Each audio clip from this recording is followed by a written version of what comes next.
उदास है? किस लिए आप उदास हो?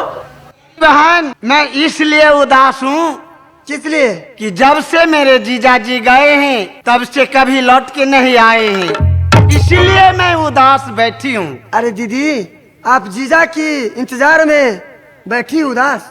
हाँ हाँ, ना जाने वो कब आएंगे कि नहीं आएंगे, इसलिए मैं इंतजार में बैठी हूँ। ओ, जीजा को इंतजार में बैठी? हाँ हाँ। अरे दीदी, हाँ, जीजा तो अवश्य आएगी। आएंगे। तुम कैसी जानती हो?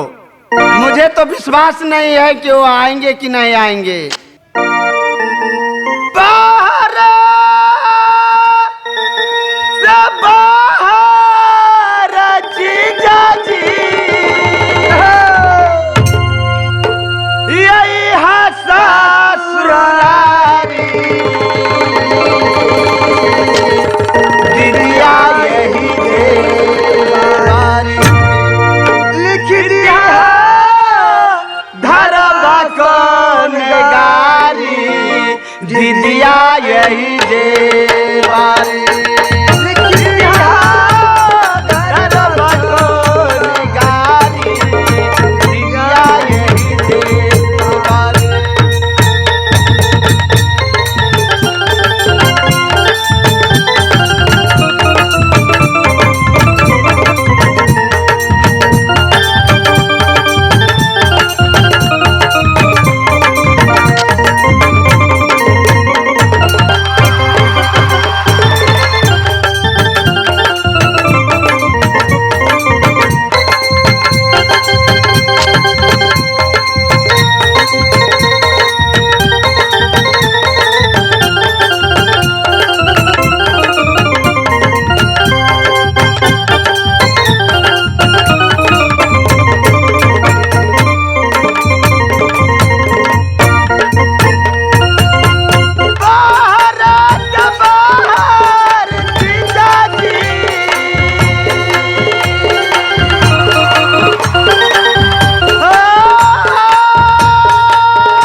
नहीं